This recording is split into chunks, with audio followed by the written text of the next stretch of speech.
All right, let's talk about something that's changing the game faster than anyone expected. AI risks to small business. Now, we've all heard the hype, right? AI is making business easier, faster, smarter. But here's the thing. What if I told you attackers are getting smarter too? And they're using AI even faster than the good guys? That's right. In this episode, David sits down with Intel's original security leader and experienced CISO, Matthew Rosenquist, a guy who's seen it all, to break down the double-edged sword of AI. We're talking about how deepfakes are used in social engineering, tricking hiring managers, impact of AI on business risk, and the role of security leadership. Matthew doesn't just talk theory, he shares real-world experience, what is actually happening today. So if you're serious about protecting your business and want to know how AI fits into the picture, stick around. This is one conversation you won't want to miss. Welcome, everybody, to Cybercrime Junkies. I am your host, David Mauro, and in the studio today is Matthew Rosenquist. So I want you all to meet Matthew. He's a CISO, Chief Information Security Officer, industry advisor, sought-after public speaker, advisory board member, and an industry veteran with over 25 years of hands-on experience from his prior executive role at Intel, where he succeeded for 20 plus years, where he launched and drove their security division, to steering high stakes cyber crises. He has seen it all. And now he serves as Mercury Risk and Compliance's CISO and helps drive various initiatives for the industry overall. Matthew, welcome to the studio, bud. My pleasure to be here. Great to talk again. Yeah, I'm extremely jealous of your location in the U.S. and the glorious views that you have. But I've got the sunlight off the dumpster by the county jail over there, and we got snow. Like, it's all good. I'm just teasing, but still. Everyone has a different view of Everybody's got perfection. a thing. Yes. That's your perfect view. I'm okay with that. Right. Absolutely. So, couple things I would love to get your insight on. Since we last spoke, which was about 2 years ago, it looks like AI is kind of a thing. It was just starting then, but it has really permeated the vendor space clearly, because everybody that plugs anything in to the wall is now made of AI. Like, have you noticed that? Like, everything is AI generated. It's mandatory. Like, every marketing deck out there, it has to say AI. It has to be. Yes. Right? Every cybersecurity appliance has got AI built into it, because we can't, it's not cool otherwise. But let's talk about AI for a little bit, because I would like to hear, because I hear different views from different leaders in the industry. Some people are saying it has made quite an impact so far. Some are saying it's beginning to, but it's not there yet. Right? And there's a few that are like, I don't see it at all. They're like, I'm just not like, I love generating pictures with it and doing some other advances of generative AI, but I'm not seeing it in the cyberspace. So walk us through what you're seeing, what you're reading. You research it and you see it from a perspective that is so unique. So, well, AI is a really, really big topic. And often when we throw around that term AI, because it's so catchy, we're talking about things like generative AI. And generative AI is a subsection of deep learning, which is a branch of machine learning, which is one of several branches of what we would consider AI. So the first thing we have to understand is we're looking at the tip of the iceberg. Our vernacular right now, in common terms, when we talk about AI, it's a tiny little sliver of what potentially could come.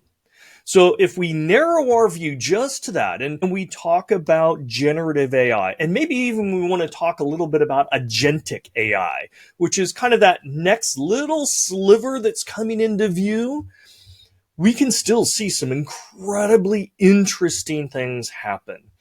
And I get why some people and say, define, I don't mean to interrupt you, Matthew, I apologize, but define agentic AI for the listeners versus generative AI, because I think most listeners are used to using generative AI, but agentic is like agent based. So so when we think of generative AI, we think about, ChatGPT that's writing an article for you or summarizing a web page. And that even ChatGPT is termed multimodal, which means it can do images, it can do video, it can do voices. And we're seeing a lot of Gen AIs work in those spaces. Mm. When we talk about agentic, and it really comes back down to the word agent, think of it as a system that can leverage other systems. My favorite example is Iron Man movies, right? Jarvis, where he's talking to Jarvis, whether he's in his lab or in the helmet, and he will give Jarvis a, hey, go do X, or I need Y. And Jarvis will break down the problem. What do I need to do? What resources? What are the restrictions? And it will go off to other tools to make those pieces happen and bring it all together for that end result. So an example for agentic AI that you can actually experience now is you can go to a website that's enabled with an agentic AI and go, hey, I need to travel to Indianapolis next week. Can you book me some good flights and a hotel and a rental car? Okay, great. And the agentic AI will realize, okay, this is your time zone. This is where you're going. These are the dates. I'm going to go scan and try and find the most affordable flight and the most convenient flight for your hours. And I'm going to check your schedule to make sure you can get to the airport and you don't have a meeting or anything. And I'm going to come back to you with a list and go, hey, these are the 3 flights I recommend. Which one would you like me to book? Great. I've also got these rental cars. And by the way, I can book you at a hotel at the airport or next to the venue you're going to be. What's your preference? The venue? That is outstanding customer service. Yes, it's your private outstanding. assistant. Right. And that's where we're seeing agentic, your personal agent, really come into its own. And we knew this was coming. We've been talking about this for a while. Right. And it's the same of being, singular module versus multimodal, right? The same thing. This is just an extension beyond that, except it can use non-generative AI tools in addition to generative AI tools. Right. It can use other things, right? It can log into your bank account, right, and cut checks to your debtors or what. Right. So now how is that impacting? I see how it's impacting our lives and Sure. our daily lives. In cybersecurity, there's obviously convenience on one part of the scale and then security on the other, right? Generally speaking. And there has to be a balance, and that balance can move, right? But with agentic AI and with generative AI to a degree, like in phishing and stuff, I've seen it used by threat actors. Right. Absolutely. And rolled out.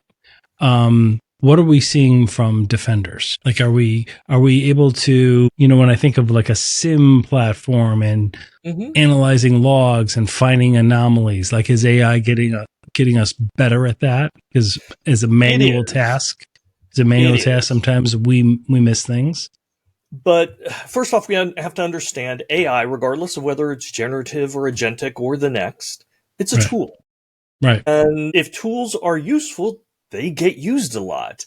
We saw generative AI become very useful. And so people both on the defenders and the attackers side use it. Right now, we don't have too many agentic tools out. It's just starting. So most of the tools are really around generative AI, data aggregation, some other things. The attackers are very open and adept to embracing any kind of tool, right? Whether it's AI or anything else, any kind of tool that helps them do what they're trying to do. And if that's steal money from you, great. Any tool that can help them, they're going to use it. Defenders, as part of that cycle, and it's one of the severe restrictions we don't have free money and time to go off and explore tools where there's no problem yet. So we typically wait for a problem to arise, then we go, now we have justification. We're going to go figure out, let's get or build tools, and it takes time. You don't want to create something that does more harm than good. So we're risk averse in that space where the attackers don't care, right? We're going to adapt it, and if it breaks, who cares? We'll when you think of the scale of adoption of technology, threat actors, hackers generally are early adopters. right? Yes. Way ahead. They will try things immediately. And even if it doesn't work, even if it does work, they might want to try and break it anyway. Like that's the mentality. They don't have anything to lose. Right. That's the mentality. That's how they think. Whereas are more of the early majority, late majority, right? They want things vetted first. They want to ensure that because their job, their overall security job project that craters your company, right? That's the wrong direction. Yeah, so absolutely. The attackers have that lead. They maintain the initiative. In combat, we call it the initiative, right? So, and then the defenders, we respond. And right now, the primary tools in the AI space are generative AI, and that allows them to do two things, attackers to do two things really easy. And when I mean really easy, I mean like in 20 minutes, go grab an AI tool, and now their capabilities are better. One, it allows them to be more professional. And if you're going to be doing, for example, social engineering, very, very popular because it works, being able to talk in local language is really important. And I've seen it firsthand too, right? Like AI does a great job at that. I mean, emails come to a local Cincinnati industry specialist and it's talking their language. Like I mean, it used to be, remember like back in the day, there was spelling errors. Look for spelling errors, look for context. There'll be some broken English in there. That's gone. That's been gone for years now. Like that's gone.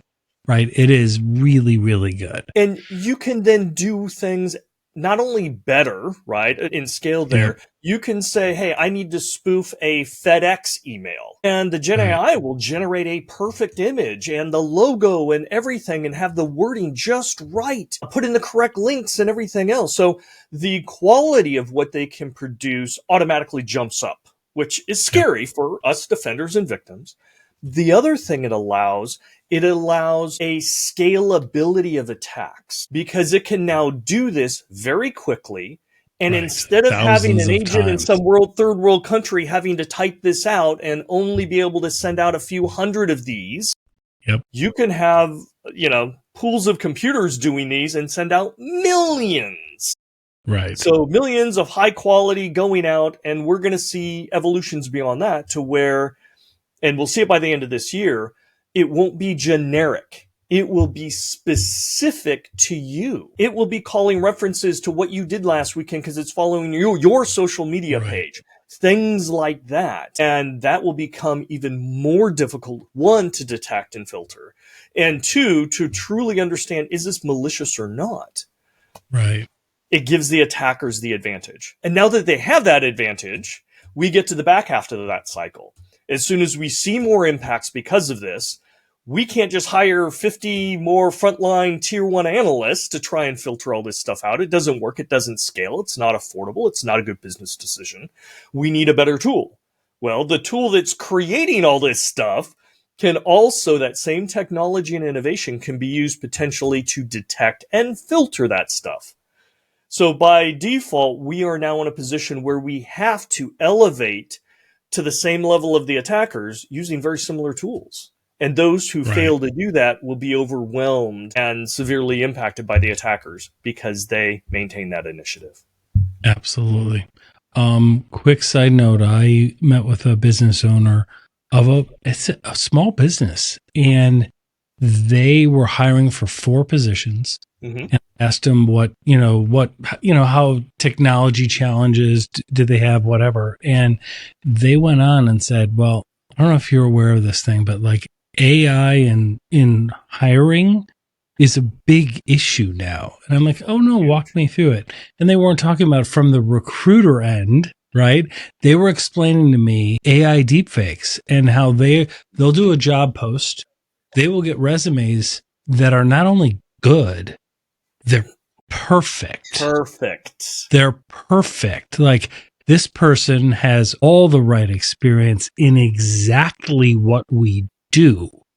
And then they get on a Teams call or a Zoom, and sometimes the interview doesn't match up.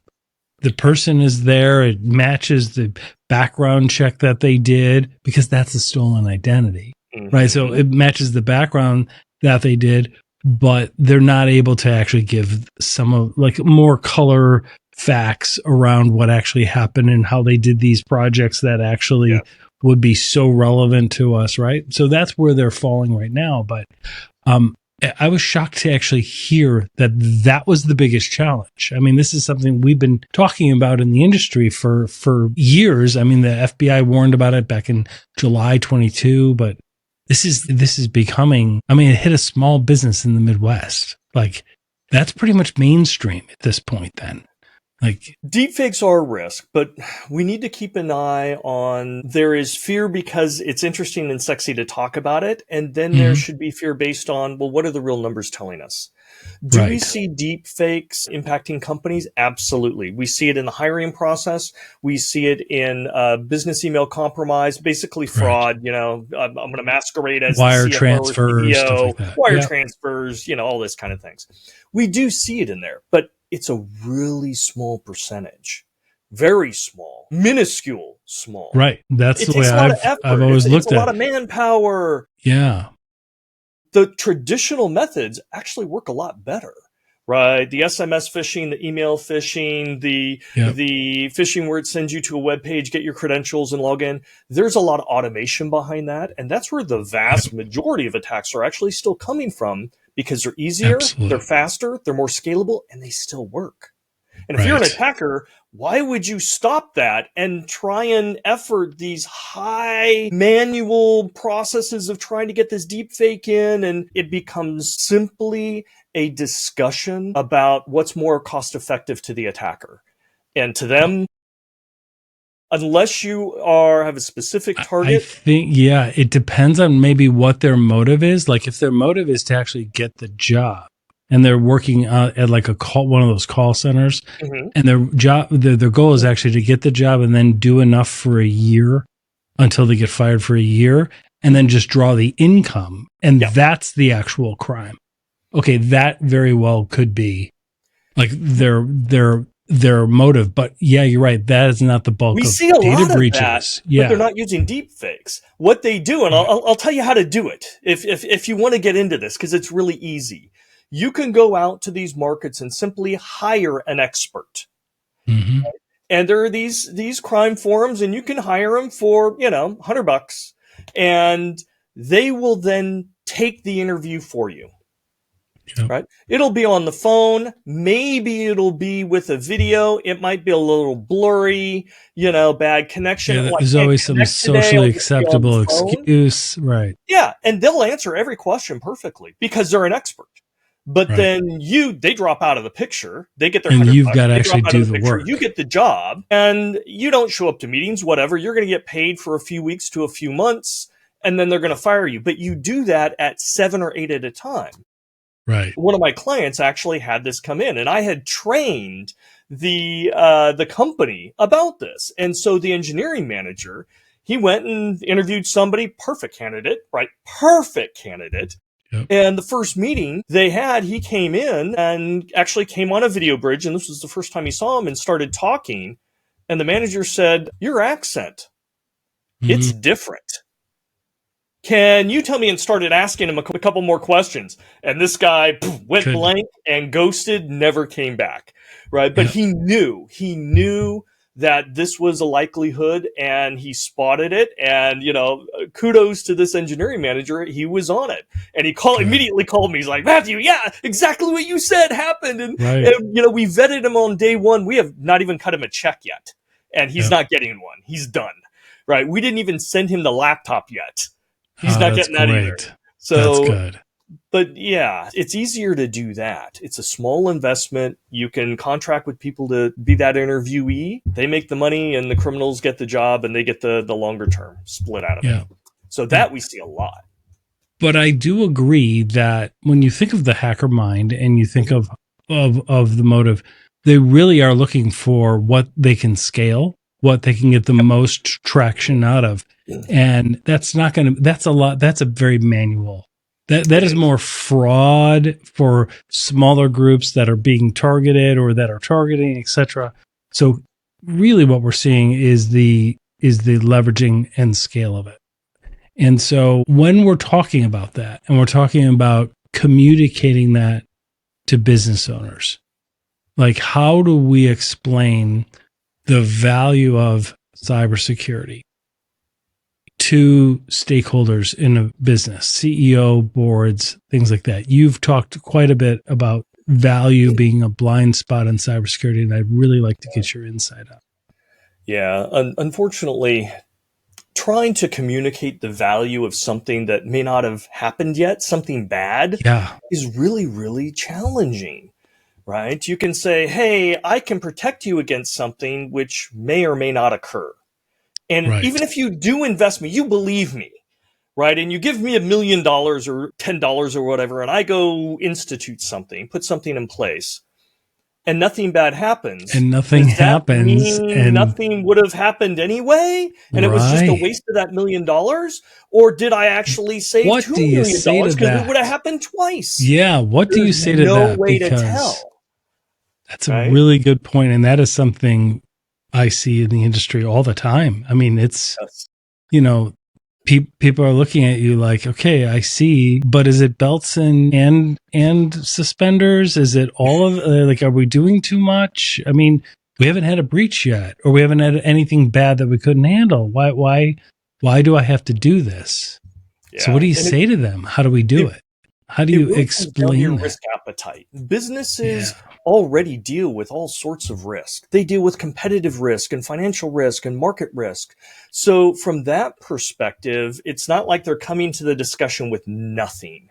They can see on the news, hey, one of our competitors, very similar to us, just got hacked. I was working with and they were down for 23 days without production, right? Like it's not just about the data that gets stolen or blackmailed for, it's about the entire impact. And every company's different. Some are more worried about the data. Some of it is regulatory. Oh my gosh, they're going to shut us down if this happens.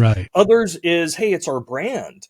Others is, hey, we're trying to expand out to this market and now we won't be able to. All that effort, all our planning, right? There's many different potential risks. So every organization is a little bit different, which is kind of why you need an expert to come in and help you. Okay, what are those primary pain points? What is the realistic risk?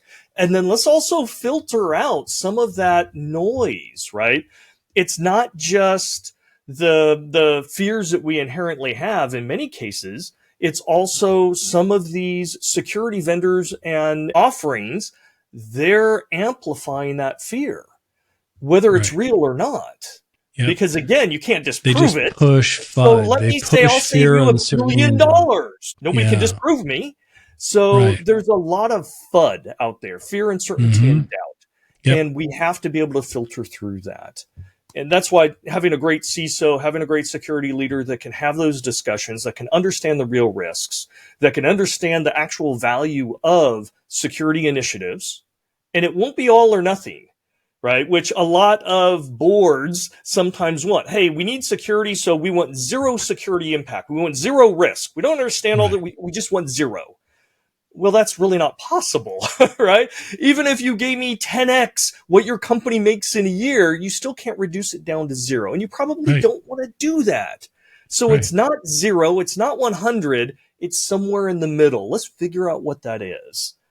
So that raises a really interesting topic, and that is in every other department, and I don't care how large or how small the organization is, they will always be able to have metrics and be able to quantify things. They'll be able to say, HR can come in and say 11.4% of our workforce is currently looking for another job. Sales, it's all about metrics, right? We are 14% off our quarterly goal, right? And every department, and then security gets there. And generally, from what I hear from business leaders and business owners, is they go red, yellow, green-ish. Like, what? And even that is ambiguous, right? Red for what? That we would get attacked, that we did, that we're going to lose more than we thought, or not at all? I mean, what does that mean? Yeah. So there's a great book that I've got about measuring cybersecurity, but the math was hard and I did it. So I'm very proud of myself that I did it. Who wrote the book? Which book? Which book? It is. Is it Andrew Jacques or is it Black Swan? Which one? No, it is Andrew's.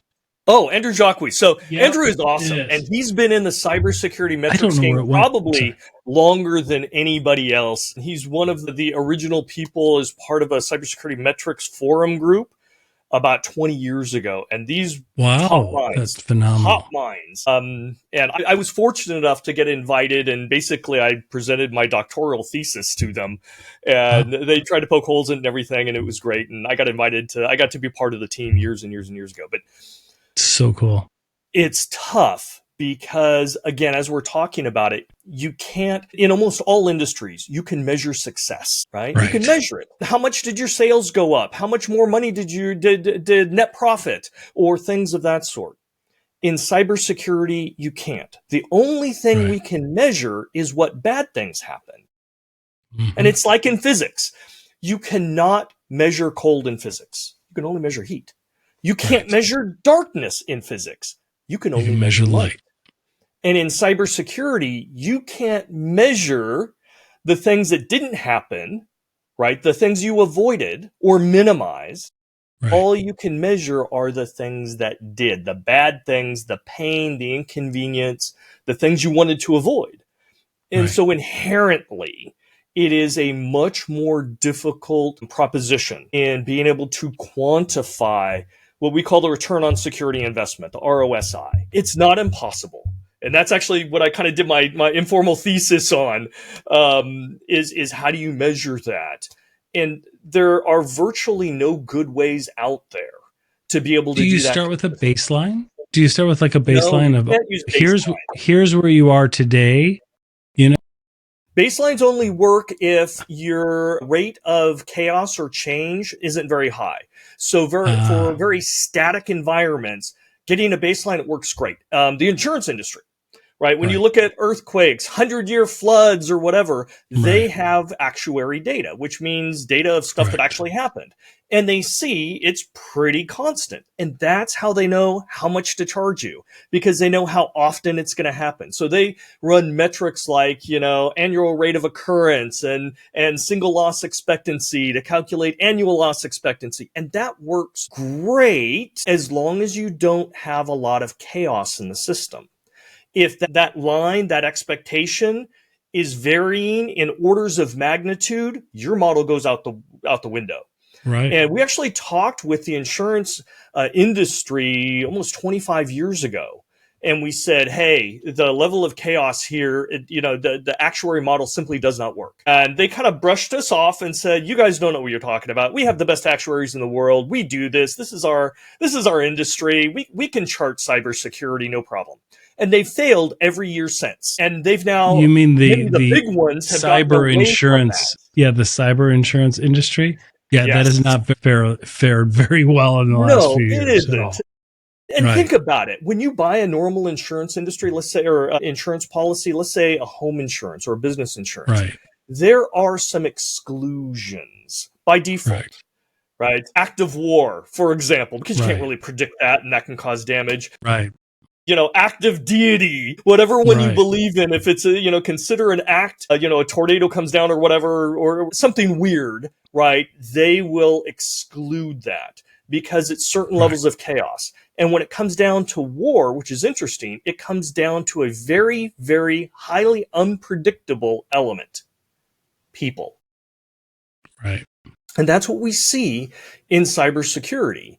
We see this very dynamic, very intelligent, highly motivated, very capable set of threat actors that are embracing innovation, and they are creating such chaos that being able to do cybersecurity metrics based on trending fails every time. And it has.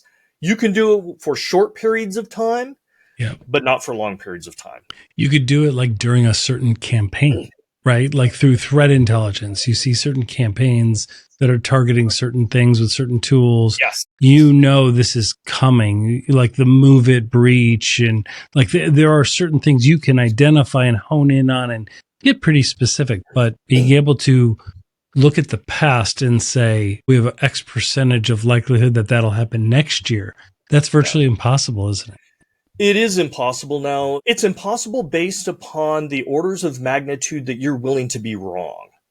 Right. So there are many organizations that'll come and say, hey, you know, if you're in the manufacturing industry, the chances are that you're going to have a distributed denial service attack 1 in 40 this year. Right. Yeah. I mean, if you look at all the numbers and aggregate it from the last Right. 2 years, and yeah, okay, sure. But the individual experience will greatly vary. Some companies Absolutely. won't have it for 20 years. Other companies, you're going to have it 5 times this year. So you're And going to not, be off by yeah. orders of magnitude. And it's great Yeah. for directional discussions, but for very specific, it falls away very quickly. Yeah. What, I mean, that raises to me that bolsters my belief from that not all breaches are created equal, right? No. Like there are some, and we get involved in the recovery, or I'm talking to a business owner who had one, and they were prepared. They had eyes on glass, and they were able to detect pretty quick. Yeah, it hurt, but they were up and going back and operational pretty quick. You know, a matter of a few days, maybe a week. Like everybody, like they're able to recover from that. It's okay. They learned a lesson, but they were prepared up front, so it was manageable. And then some are like, it's never going to happen. And then it happens, and it's 6 months later, they're still down. Like it's 9 weeks later, they're still down. And they're like, I had And they'll no never fully idea. recover. I mean, No, they'll they really never get don't. all the data back. They'll still miss transactions. They'll still have issues. No. But, but to bring it full circle, when we talk about value, that's actually one of the ways you can talk about value, and that how CISOs should be talking to the board, right? It's not all or nothing. We're going to find that optimal range. But now let's get into that next layer.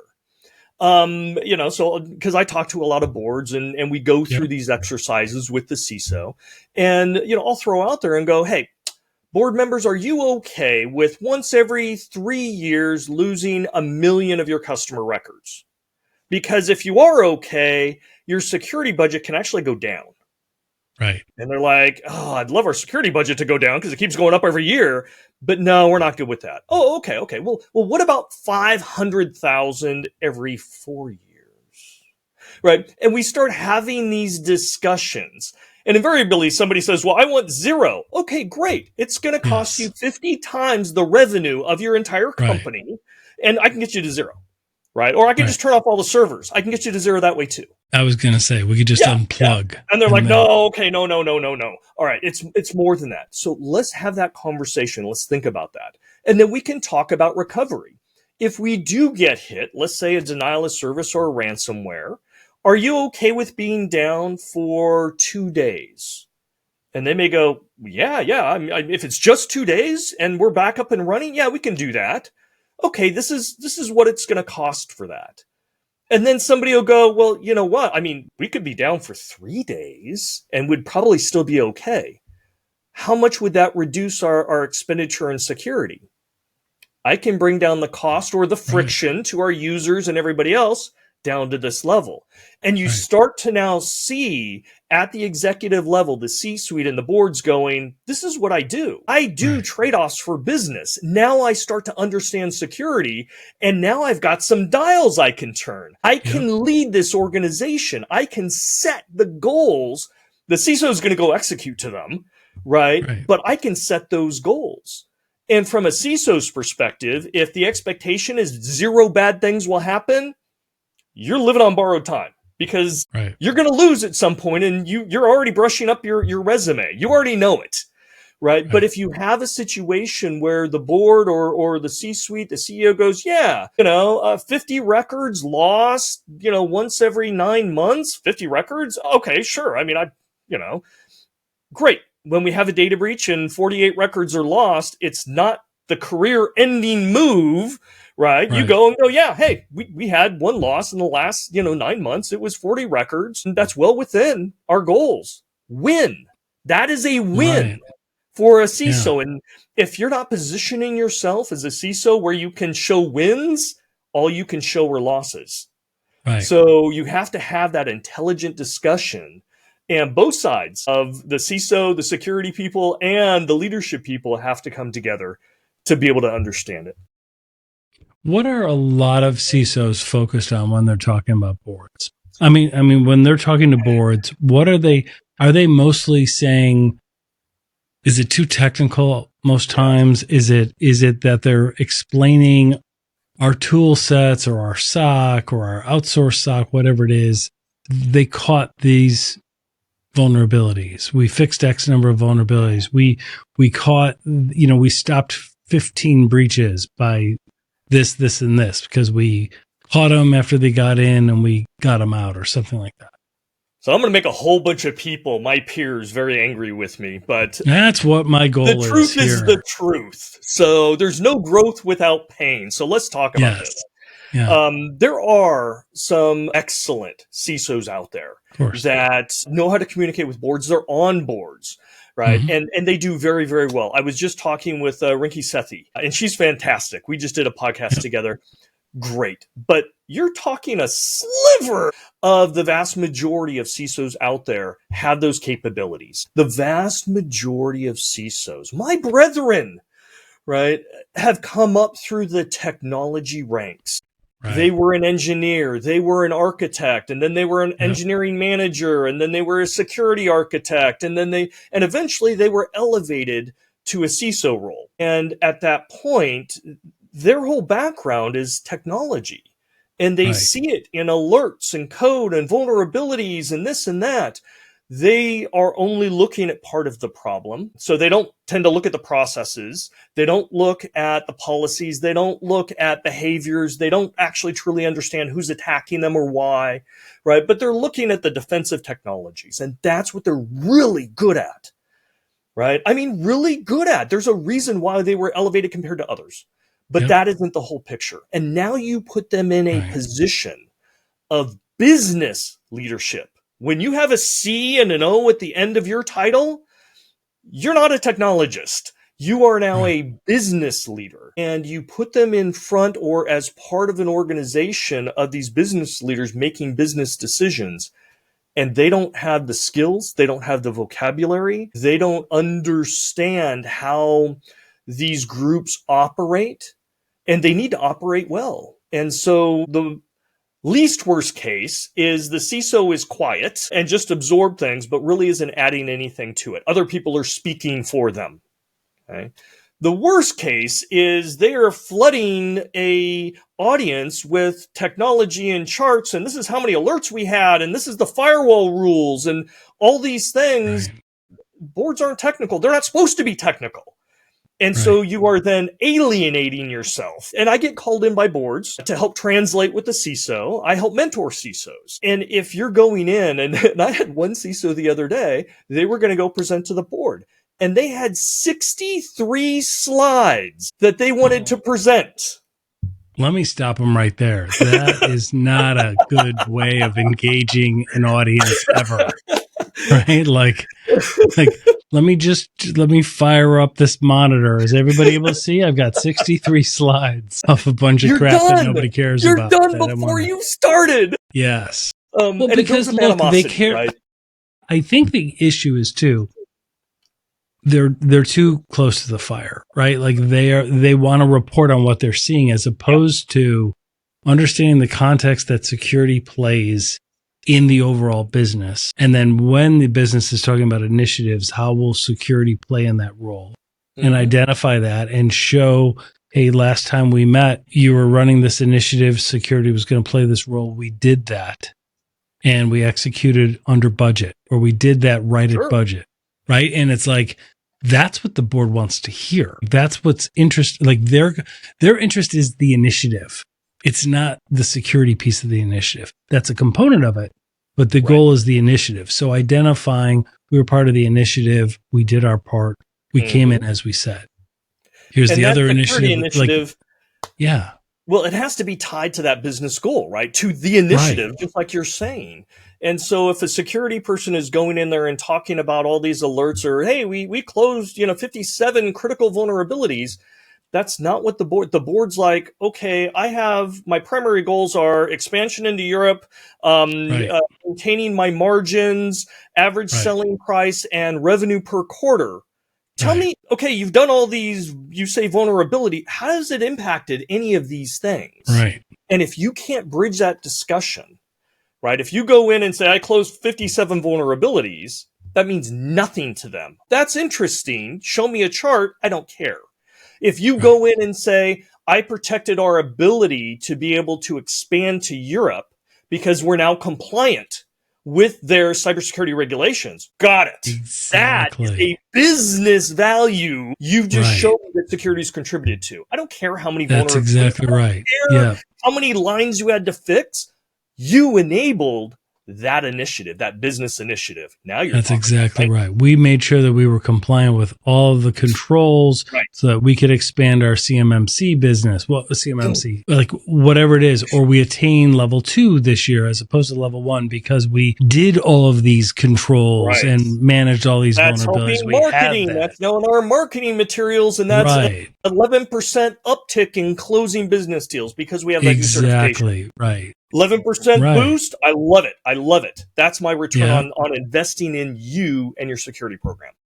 Or the organization's offerings can have a premium version that comes with more privacy and more security attached to it, right? And you find new ways to go after net new logos for the organization, that type of thing. Well, you're talking even about a more advanced level. Most of the CISOs really focus on preventing loss, right? Correct. And then you get the kind of next generation ones that go, okay, I know I can't prevent everything, so I'm also going to minimize losses that do occur. So I'm going to be able to have resilience and recovery, all these kinds of things. And that's great. Again, there are tiers above that, and you touched on a few of them. If you can contribute to competitive advantage, we're not talking losses, we're not talking competitive advantage. How do you differentiate your company's products and services compared to everybody else? That helps with market share. That helps with average selling price. That might help with margins, right? You can take it notches above that and go, we may actually be able to contribute to more revenue, right? That good, better, best model. And we've seen that work out. We've got a freemium model that everybody goes into, but we need to get them up to that next paid model. Exactly. Maybe adding some security features or trust or confidence that differentiates us will move people from freemium to paid. Now you're contributing to that, right? So there are many tiers. There are tiers beyond that where you can generate organic revenue too. I've seen that with some companies do really creative things. So but that's a journey. We're still at step 1. Right. That's an evolution on the scale. On the Gartner scale, that's over on the right side. They've clearly evolved. But most organizations are over on the left, right? And most organizations and they're struggling. Are still struggling. So what is some of the guidance that you provide them when you're mentoring them to help them make internal? Is it really understanding, like, Harvard's got a great class, the how to make an internal business case class. Like they have a whole class dedicated to it. It's brilliant. And you can take it online. It was one of the best things I've taken since I've gotten out of school. Like it was really good. And like they've codified, basically they've created a framework around making an internal business case. And it's just brilliant because if you follow it, you find that people tend to say yes on your initiatives, right? Because it really considers all of the different factors so that when you're weighing the decision, you're able to see everything because doing nothing is still a decision, right? It and is pointing that out.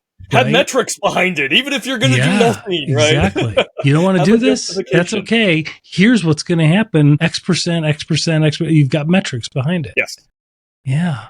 It's the same thing here. With cybersecurity, it's a little bit different than a lot of people try and use IT models for this. And certain types of tornado graphs, which are great. There's a twist with cybersecurity because in IT, if you adopt the IT models for business justification, it tends to work on the premise that you're dealing with obstacles. Technology debt, technology obstacles, whatever it is. And you have to allocate resources to solve those obstacles, right? Get past them. Cybersecurity adds a different element to that, which is a human threat actor that is just as smart or smarter than you, that has more resources than you, and is highly motivated to do things that are going to negatively impact you. So there is an entirely different component because you have an intelligent adversary. But the general premise of you need to make a business case, yes, that is one of the first things that I talk about. In fact, you hire me tomorrow and have me come in, the first question I'm going to ask the CISO. What are your cybersecurity business goals? What are the goals to the board that have approved it, and the CEO and the C-suite all know the same? What are you delivering?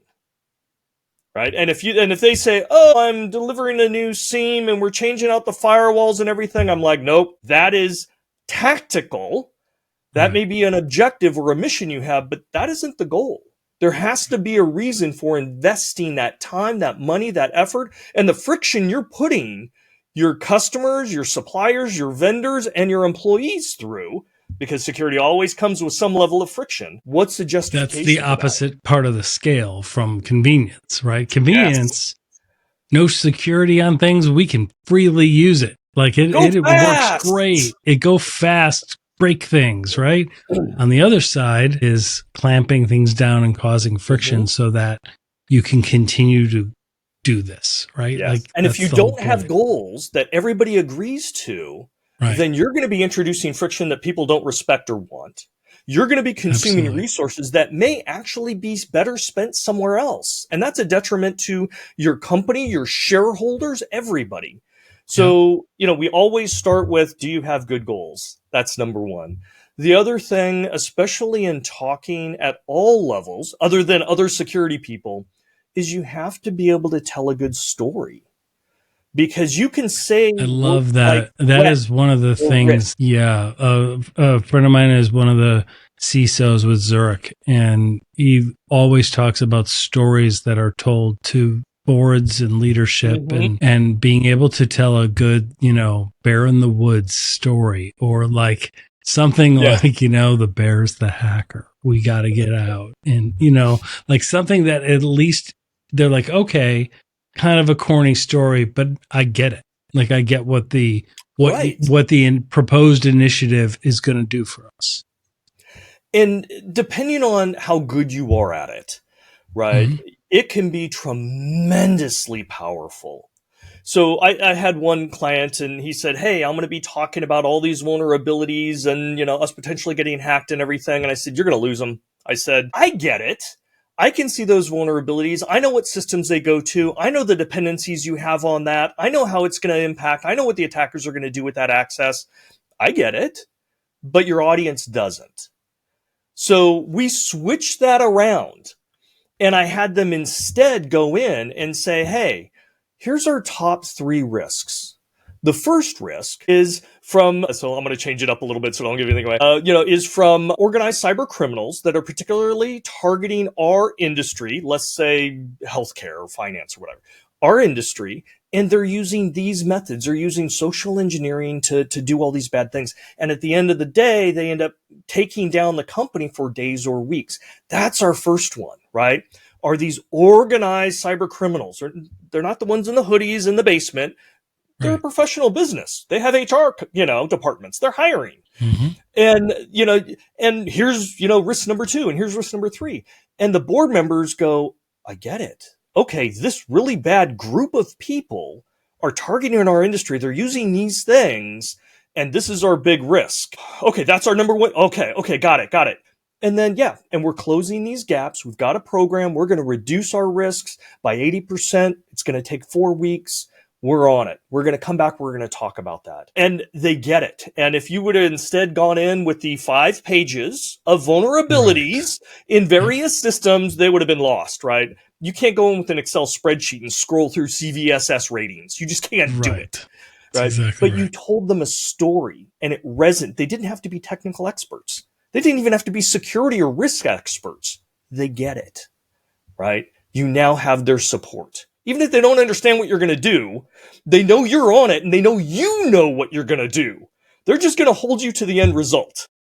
Yeah, and it worked out great. It really makes sense, too, by going in front of non-technical executive authorities and explaining, our job is to keep you out of the news. Our job is to defend against a foe. Let me explain who that foe is. Yes. And explain how they're doing it, who they are, how, you can't rely on the FBI to help protect you. You can allow them to maybe help you out afterward, but most times they're just there to kind of say, wow, you should have done a little bit more ahead of time. Hindsight, yeah. Like it's I'm going to like go write they're a in report another now. country, man. Like guys who do this to you are in another country. We can't touch them anyway. We can't do so anything. We'll hold your hand while we wait for the servers to spin back up.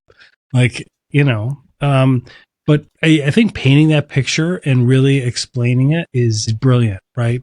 And then having metrics behind doing nothing, right? Having metrics behind the status quo so that people know that you are flying blind, or you might have a risk appetite of this, but what you've been doing now has really had you up here for risk. So I just want to bring it down to your level of risk appetite, right?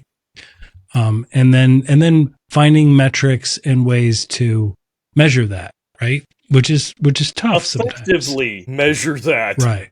I typically go in, and it's not uncommon because I'll look at their metrics on their dashboard.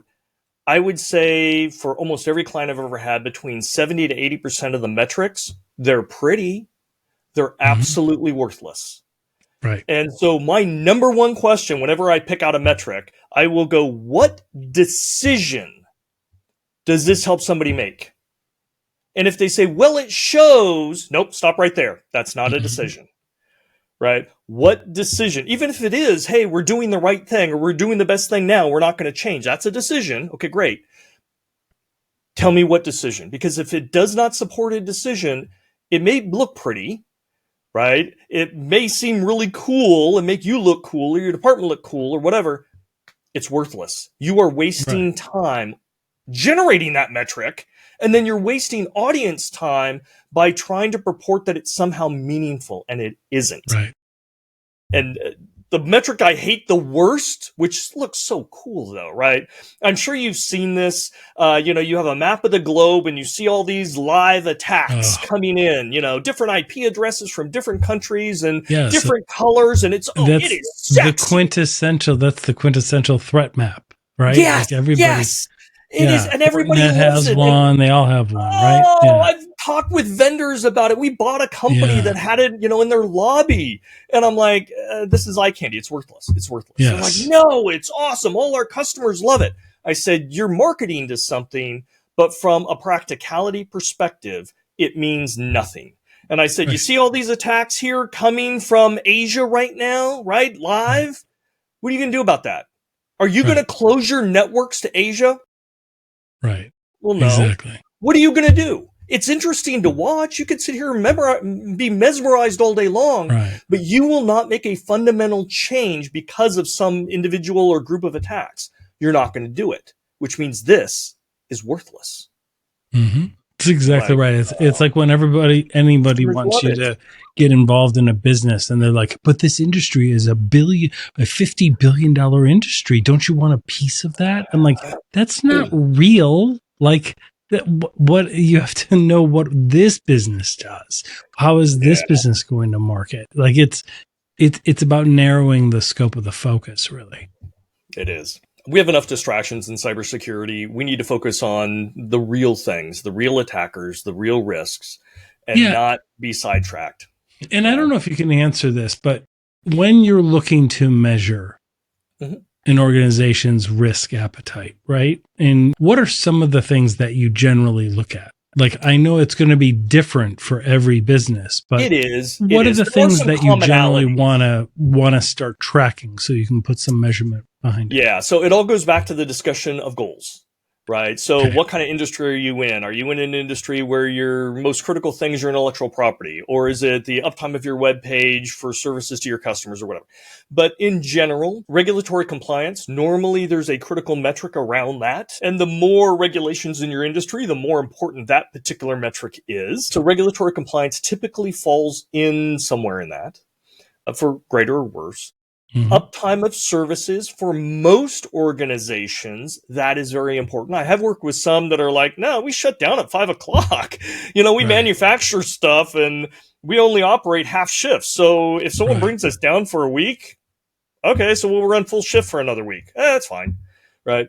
But uptime typically is some type of metric around brand or embarrassment, right? Hey, our web page got hacked and they put pornography on it, right? I worked with a client that had that, right? Yeah, we don't want that to happen again. That was really bad. Our founders are very conservative, and that was that's going to be that'll be very like company specific, right? Because like people are always like, well, the Target breach happened and they bounced back. I'm like, Target is not in the trust business, right? If it was a law firm, right, all their freaking clients would have left and gone right next door to one of the other million lawyers out there and just gone to them because they invested in cybersecurity. You guys didn't, right? Or exactly. And I've worked with some lawyers, some firms, and had those exact discussions, right? They're like, my name is literally on the front door. It literally is their brand. It's literally there, right? And their name by the way, that's my father's name as well. Exactly. So I don't want to hear it from him. Right. That's exactly right. It's all about reputation. So sensitive data, right? Exposure of that. Many times integrity of transactions, that can be a big one. And that typically is one that people don't look into. And it can be some of the most impactful. What's that again? Integrity of transactions. So if somebody can manipulate financial transactions, order transactions, things of that sort. We just had a cryptocurrency exchange get exploited for almost $1.5 billion. Yeah. They were able to compromise the integrity of the transactions that occurred. So they were able to manipulate the blockchain as the transactions were. Yep. Those are some smart guys. Yes, they are. They were able to actually hack into cold wallets, which is the de facto standard for the most security, and they were able to get around that. Right. It's the equivalent of an air-gapped network, if you will, in the normal world. People think it's impervious, and it's not. Cold wallet's impervious. No, it's not. And we now have a $1.5 billion data point to show that that is not the case. So, again, every organization is different, but you tend to fall into those confidentiality, availability, integrity, compliance, brand reputation, things of that sort, depending on the business. So, having a handful of goals, you don't want 10 or 15 cybersecurity goals. I think the smallest number of goals I've ever had with a client or myself has been 3. And the most I've ever allowed has been 6. And the 6th one was temporary. It was cleanup of some bad stuff that needed to get taken care of which is one of the reasons they called me in, but, resolve that issue and then we're down to 5. And then you set a time frame, you reach those goals, you set the metrics of the milestones. Yes, and it's basically like your rock for the quarter, and then you come back and you report on that. Yes. It's a great way of communicating. Never about zero risk. Right. It's never about zero risk. It's about an acceptable level of risk. So you might have to come in and say, hey, this bad thing happened. Mm-hmm. But the next sentence out of your mouth should be, and it was within what we expected to happen. Right. So our models aren't off. Our models are right on, and we're right where we expect it to be. The next conversation that happens is, are we comfortable? Are we still comfortable with that? And some people will go, no. We need less risk. I want that to happen less often. Okay, great. Guess what? The spending now goes up, and it's justifiable, right? The friction is going to go up because I got to institute more security programs, right? Or maybe I have studied negotiation sales for over 35 years, and I will tell you that is leverage. Like if you're able to say, okay, we agreed here. We had a couple bad things happen. You guys still okay with that level of risk appetite? They're like, no, we don't want that to happen. Okay, then my initiative is what I wanted in the first place, and that is additional resources. Don't bring that up. No, you can't say I told you so. All right, you can't say I told you so. All depends you can let them know it. They'll think it. They'll go, oh, he told me this. Yeah. Exactly. No, you never. That's the $64,000 comment or question. You never ask that one, right? You always wait till the end, right? No, so that's brilliant. I had that exact situation happen, by the way. If you want a good story here. Oh, yeah. One of the things I did at Intel is I managed M&A security, right? I built the team and managed it. And I would have to report out, depending on the size of the project. And I did over 120 mergers, acquisitions, divestitures, site closures, co-locations all over the world. So, but typically for the larger projects, I would go in every 2 weeks. And I would go to the management team And cybersecurity was not even on their radar at the beginning, right? We don't even want to hear from you. And so I pushed my way in, and I would give a real quick report out. And one of the things I would say is, here are our top risks, right? This is the impact that I think that it would have if it was compromised. And these are the recommendations. I've got some recommendations if we want to mitigate those risks. Well, they were never interested in the recommendations, right? They looked at that and said, oh, okay, Matthew, we'll see you in 2 weeks, right? And after a couple of weeks, I would come back and I would go, okay, here's our top person. By the way, last week we did have an incident, and it was this, and it caused this amount of damage or issues. And one of the team members said, after about 2 or 3 times of this, they said, that's what you presented last week, right? You said that was going to happen. And, I politely said, yes, you've had 5 different incidents. And in every single case, it was something that I had let you know about ahead of time. Now, you own the risk, so you can accept that these impacts are going to happen. My job is to let you know that they're going to probably happen and that you have options.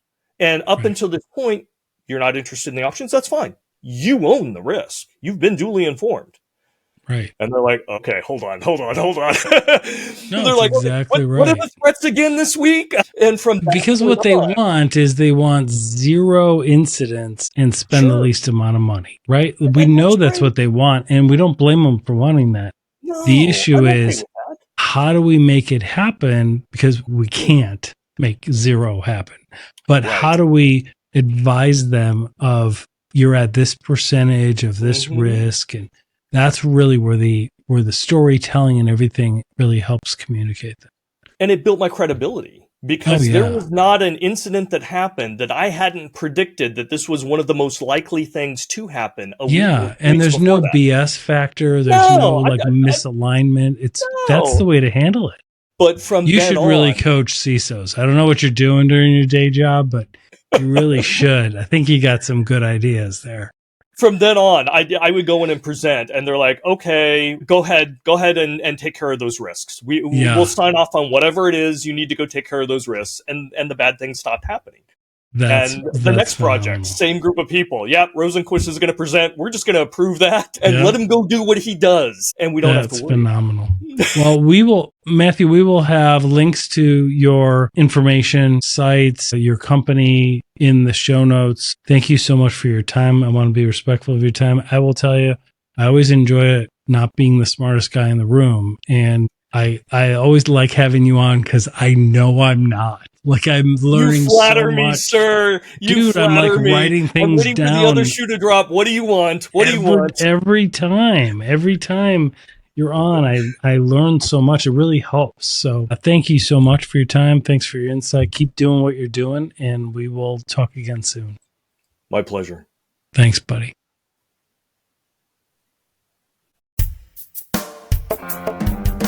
Well, that wraps this up. Thank you for joining us. We hope you enjoyed our episode. The next one is coming right up.